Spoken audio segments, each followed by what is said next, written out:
Hello. Welcome to Chapter 1 of Neverwhere. We closed our prologue with Richard, but we opened Chapter 1 with She.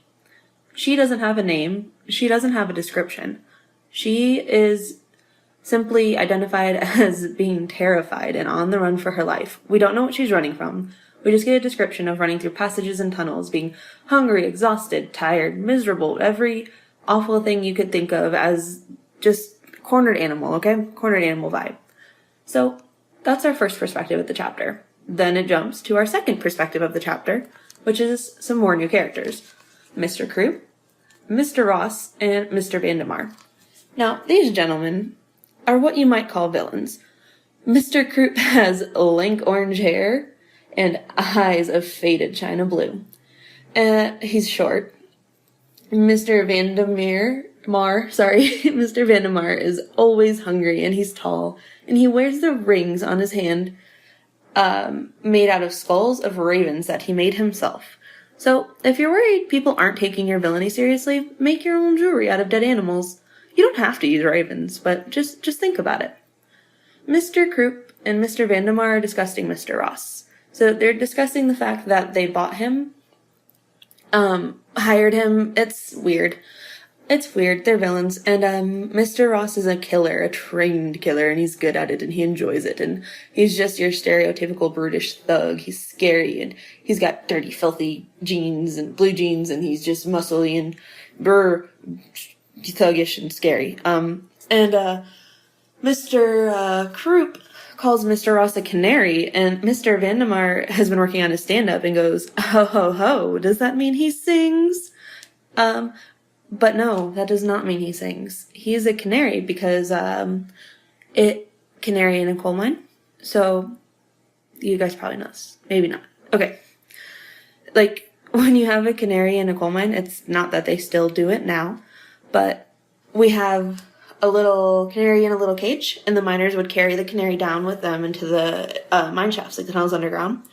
And then if there's like carbon monoxide poisoning, like if there's like a gas leak in the tunnel or something, then the canary dies before the person, because like it's a small animal, and so it dies before the person dies. So like the canary dies first and it warns you of danger, so the people are like, oh shit, we can't be in this tunnel, the bird died, it's not safe, there's something a toxic in the air. So Mr. Ross is not tiny or yellow or singing or in a cage, but he is going to warn them of danger, and probably by dying before they do. And so our villains are villaining, they're talking, they're schmoozing, they're walking in creepy villainy places. And Mr. Vandemar gives us our first food description in the chapter. He flicks his knife blade out and skewers a rat with it, picks the rat up, crushes the skull between his finger and thumb, and begins to munch on it thoughtfully, head first. So, again, delicious first food description of the chapter, and you should eat all your rats head first. The tail doesn't go down well, and you don't really want the tail, there's no meat on it. So you start from the head first, and then you toss the tail away at the end. It's basic munching knowledge, and I'm glad we had a chance to talk about it. So we leave with our villains being villainous, and we fade to black again for our next perspective of the chapter. And finally, this is who we've been waiting for. Richard. Richard is back. And we have a time jump. Time has jumped 3 years forward. Richard has lived in London for 3 years, and he thinks back on how living in London hasn't changed him. It has changed how he sees the city. So we get this nice long description of like a London aesthetic. It's gray, but it's not just gray. There's different shades of brick and historical buildings, but also modern, like lots of modern life, because it's a big city. And so it's just like this very like long description of walking down a London street. And he thinks about how when he first moved there, it was overwhelming because it was so huge and he couldn't find his way around. But now he's lived there so long, it's like second nature, and everything kind of makes sense. And it's just kind of a reflection. And then he continues on. After we've had our London description, we've got our London aesthetic down, we have a vision board of all things London done. Then he actually starts thinking about the history of London. And this is like 1, 2, yeah, it's like 2.5, yeah, that's a lot of pages. he thinks about London being founded 2,000 years before, when it was a little village on the north shore of the Thames. And there's literally just a long description of how London grew into what it is today. So it just kind of puts you in the mind of change. So this whole thing, as things change and grow, and it's nice. It is nice. And then we find out that Richard has found himself some love. So he decided to stumble into a Hallmark movie, and he bumped into a beautiful girl at the Louvre in Paris. Yeah, I know. We're all collectively rolling our eyes, or maybe you're like, ooh, that's great. And maybe it is great. Love is great. I mean, this is a bit much. I bumped into her in France. We stumbled into each other in an art gallery, and oh, she was so pretty, and I bought her lunch, and okay, it's a bit over the top, but it's adorable. I mean, it's nice. So Jessica is beautiful and smart and just this go-getter. She is that scary power woman. She's got it all, man. She knows what she wants her career to be. She wears nice clothes. She shops at fancy furniture stores, and her career is just going nowhere but up. And they both were actually originally from London, vacationing in Paris. So of course they immediately just had, man, destiny told us we're dating. So they dated. And after a year of dating, they ended up engaged, and that's where they are now, is engaged. And everyone is kind of like, oh wow, Jessica is a bit scary, impressively scary, not in a complimentary way, but also, intimidating. And Richard is kind of still Richarding along all these years later. Richard has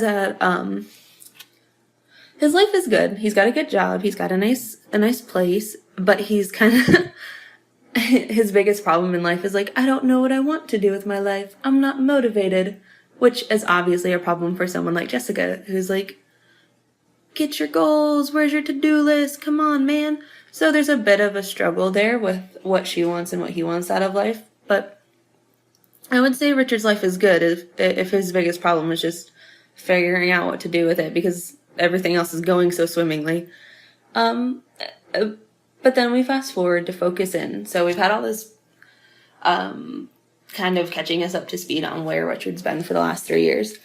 And then we narrow in on a Friday. And this is the Friday from hell. So the cliche, when it rains, it pours. That's what Richard has this Friday. And everything that could go wrong does. He's got Post-it notes all over his house. He put a Post-it on his fridge. He put a Post-it on his computer. He put a Post-it on his picture of Jessica on his desk. Because Richard is going to make it on time for this very important meeting tonight. Jessica has this big thing coming up with her boss, and he's got to go with her, and he's going to make it happen. It's important, and he's on top of it. Except life said, nah, fuck you, Richard. And his project at work goes wrong, and it's due before he leaves, and everything is late, and then the computer fucks something up, and it doesn't. He's just describing this terrible Friday, and the further ahead he tries to get, the further behind he falls, and he's scrambling to make it out of the office. And then he has to blow off drinks with Gary. Gary's like, whoa, man, we're supposed to have drinks. And he's like, nah, man, I gotta fucking go. Jessica, Post-its, bye, man, bye, Gary, sorry, bro. And then we fade to black. So we've got these mundane office-y problems. And of just I guess just we had these very dark, ominous, villainy, scary sections opening our chapter, and then we have this very bright, shiny, normal day of Richard. So it's kind of jarring to swap back and forth, but swap we do. So we're gonna fade to black and change perspectives. Back to our mysterious she. And the mysterious she that opened the book is having a dream. She's buried in these, in real life, she's buried in these dirty rags and trash, and she's hiding under it all, sleeping. And in her dream, her family is there, surrounding her. They're pale and grave, and her mom touches her face and tells her she's in danger, and this jars her out of her dream. And then we finally learn the mysterious girl's name, and her name is Dor.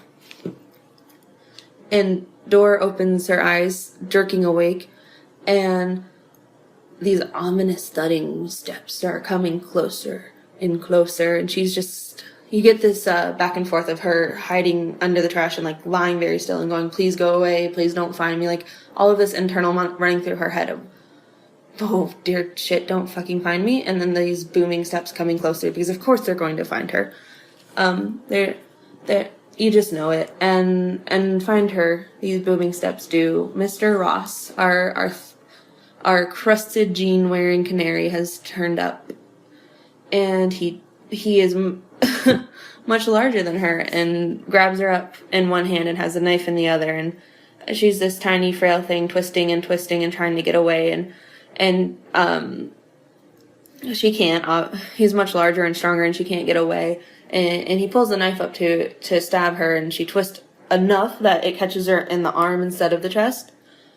And she's just, it's kind of vicious. I mean, she's bleeding, she's crying, she's hyperventilating, and it's bad. I mean, it's ugly. It's a scary ass grown man grabbing her, and she, then we get a very vague description of how she gets away.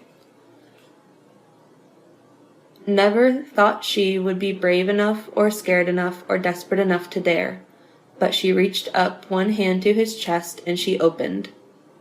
And then we have an ellipsis because we don't know what she opened or how. It doesn't tell us exactly how these magical powers work, but the next thing we know, he's gasping and tumbling to the floor, and it's warm and wet and slippery, and she doesn't she doesn't run away, she slithers and staggers. So it's kind of extremely gory because he collapses in this like pile of gore and she's covered in it and she's staggering away. I mean, it's like scenes with Richard is like, it's like a scene from like Friends or The Office or I don't know. It's like daytime TV, and then scenes like with our villainous characters are just bam. So it's hard to picture, I'm sure, but picture it, please. Have your scary goggles on for these scenes, and so just remember to take them off as we switch perspectives. But right now, scary goggles on, gore, running, crying, and our two villains are she's running off, covered in the gore, and our two villains, Mr. Croup and Mr. Vandemar, are behind her, being creepy and just talking about how we're gonna find her and we're gonna get her no matter how far she runs. So she's running off, they're following, they're doing villainous talking. And then we fade to black. And we open back up to Richard, and he is not having the best of times. He was supposed to make his reservations for the dinner tonight with Jessica and her boss, and then call and confirm them afterwards. So call back to the restaurant and confirm, like, yes, you do have my reservations I had made. And he can't remember if he did confirm them or not. So he's like, oh, fuck. And he ends up having to pay the waitstaff. They're like, no, there's no tables. You never made a reservation. And he's like, oh, shit. No, I need this. And they're like, oh, well, if I pay, if maybe you help us, we'll help you. So, so he ends up having to be like, yeah, okay, I'm gonna bribe the waitstaff to get my table, or the maitre d' or whatever. He has to bribe someone to get his table. He's rushing home from work. He's trying to catch a taxi. He's got to change into his nice clothes. He's got to pick up Jessica. They've got to get there, and it's just more struggles, more Richarding about trying to pull his shit together, and he is trying. He's just not doing so hot right now. And then fade to black, and put your scary goggles back on, and we've got Mr. V and Mr. C being villainous and creepy and weird. So just picture tunnels and gloom and doom, and they're just walking along having some villainous banter about we're gonna find her no matter what, and blood is lovely, and like it's very creepy because she had her arm cut, so she's been bleeding as she walked away, plus she had the other guy's blood on her, so she's leaving a trail as she goes, and so they're stalking her, following this trail. So no matter how far ahead she runs, they're following her by this trail she's leaving behind. And that's just it. It's just a scene of creepy stalking and blood talking and weirdness. And then we go fade to black, take your scary goggles off, and Richard. So Richard's changing his clothes, and Jessica is like freaking out. Oh, how could you? We're supposed to be home early and all this stuff. And in just general, I mean, this is a big deal for her job. It makes sense. She's stressed and upset, and and Richard's not really doing so hot right now. And they're running out the door. They're walking down the sidewalk really fast, and it's kind of sad because like they're not really bad people. Like, I mean, Jessica seems like this, maybe you like her, but I guess she could seem like this cold or bitchy or like control freak, but I don't think she's that awful. I think she just wants what she wants out of life, and like matching up with someone with Richard who doesn't really care about that kind of stuff and only does it to keep her happy. Like, it's not, they're good people, they're just not good for each other, I think. Like, I don't know. I'm not a therapist. Don't mind me. I just Richard's not really a bad guy. And she's not really, I don't know. Everybody's kind of bad and everybody's got flaws, but I don't know. They're not a good match. He's just not enthusiastic at all. He just doesn't want to make her mad. And she's just like, why don't you read these self-help books and grab the world by the cojones? And they're just so different and like, which different people can be together. I don't know. Fuck it. You know what? I'm sorry. No. Never mind. So Jessica and Richard are Jessica and Richarding. Whatever. Fade to black. Back to, I'm sorry. Put your scary goggles on, okay? Scary goggle time. And she, which we now know her name is Door, and more of that cornered animal vibe because she's tired, she's hungry, she's in pain, she's running, the bricks are rough against her face and her hands because she's like leaning against a wall, like sobbing and catching her breath. And I mean, it's awful. She's trying to run, but she's so tired she can like just kind of stumble along, like she's barely dragging herself along at this point. And her breath is described as like gulping and hiccuping, and it's bad. Her arm where she had been stabbed is numb. She can't feel anything. Like her hand, she can't move that hand at all. And she can't feel anything in that arm. And so it's just this very like awful description of this girl on the run. And in the background, we have this trash talking from our villains, because that's what villains are there for, to be villainous. And oh, bless my little black soul. Like, what? Yeah, they just have like the most ridiculous banter. I should have read some more of it earlier. I'm trying to abridge. I hope I am abridging a bit. And whatever. They're villainous. They're bantering. We're gonna get her. And there's villainous laughter. There's villainous banter. She's running, but not fast enough. They're upon her. It's just... fuck, it's so depressing, but they're so... Yeah, so finally she's spent. She's burnt out. She's utterly exhausted. Nowhere to go, no power left, no time left, because they're right up on her at this point. Like, they're literally right up on her. And she feels like she's passing out. But the last thing she thinks is, if it's the last door I open, somewhere, anywhere, safe. And then she thought wildly, somebody. And fade to black. So now, back to Jessica and Richard. And they are, Jessica and Richarding, all up and down the London sidewalk towards their restaurant. She's kind of like, so she's in these like really nice heels, but she's still walking faster than him. She's like doing these power strides, and like their arms are linked as they walk. And so you get like the scene of like Jessica really in control, like, come on, Richard, let's go. And she's like power talking as they're power walking. It's a powerful moment, man. If he just says this, you should say that. You should laugh at his jokes. Like, she's like giving him this rundown as she's dragging him along. It's just like, bam, bam, I'm Jessica, and I know what's gonna happen, and things are gonna happen, and it's because I'm gonna make them happen. And so it's this fast pace. They're talking to each other, walking down the sidewalk, and she literally like stumbles over a person, like a body on the street. And Richard's like, stop, like, you just walked over a body, Jessica. She's like, you know what? I know, but like there's drunk people out and homeless people out, and it's London's a shit ton of people in it. Somebody will help them. It doesn't need to be us. Let's go. my whole future is riding on this dinner tonight with my boss, man. We don't have time for this shit. And so he's like, dude, you can't do that. There's a person on the street. And she's, I mean, this makes her sound awful, and she is a little awful. Sorry. But, I mean, that's like a thing, right? Maybe I'm misremembering psychology wrong. Like, I could be making this up. But I swear, there's like there's a psych study, a psych experiment, where if there's like a large group of people around something happening, then like, it's like collective, like, oh, someone else will do it, so I don't have to. Like, people feel like they don't need to. Like, maybe I'm making all this up. Like, I'm sorry.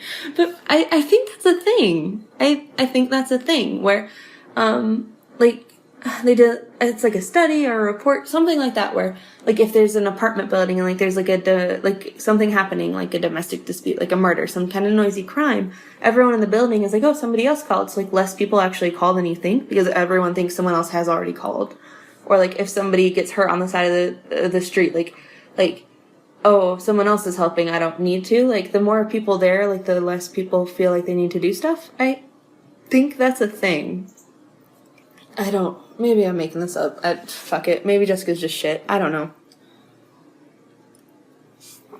Okay. So, Richard's like, nah, there's a person on the street, I'm gonna help. And Jessica's like, fine, just call an ambulance. Like, that's good enough. You don't need to do more. And he's like, no, I'm not calling an ambulance and leaving, because she's trying to talk him into call him and leave, but anonymous tip, so you don't have to give like a police report or something. Like, she is like dead set on we're leaving right now. And he crouches down, and it's a girl on the side of the street, and she's this unconscious girl flutters awake for just moments, just these very convenient moments to say, no hospitals, please, and then boom, back out cold. But thank God for that convenient semi-consciousness, right? So Richard is like, I don't know why I'm doing this. This is insane, but I need to do it. And scoops this injured person girl up into his arms, which it sounds like heroic and romantic. Isn't that like the thing? Like when you scoop someone up bridal style, like in your arms, and it's like this heroic gesture. But like, that's a terrible thing to do to an injured person. Like, and not helping an injured person. I mean, scooping them up. Like, you're not supposed to move injured people, because you can make it worse. And like, you call the paramedics first and let the paramedics move them in case you make their injuries worse somehow. And like, it sounds really gallant. Sorry. But you really shouldn't do that. So if you want to be a romantic hero, please don't, unless you're a paramedic. And yeah, so whatever. You have this internal monologue of Richard thinking to himself, this is crazy, I shouldn't be doing this, but he's doing it anyways. So he's acknowledging all his actions are insane, but he's still going through with them. And then Jessica in the background is like, if you leave right now, we're over. And he's like, peace out, Girl Scout. Plot's got a plot. And the plot's saying go. So he scoops this girl up and walks her back to his hotel room. Or not hotel, fuck. Walks him back to his apartment, not his hotel. He doesn't have a fucking hotel. He's scooping the girl up. He's being the hero. This unconscious person said no hospitals, which, like, he acknowledges that's insane, and that he should be taken to a hospital at least. That's something. But he carries her back to his apartment, and he puts her in his bed and he sees her arm like bleeding out. He ties a scarf around it, and is like, he even thinks to himself like, oh man, I hope she doesn't bleed out, and then maybe I should take her to a hospital. Like, he realizes how crazy this shit is. But he tucks this bloody, dirty, filthy girl into bed, ties a scarf around her arm, and then he sat down on the sofa in front of the television and wondered what he had done. And that is the end of chapter 1.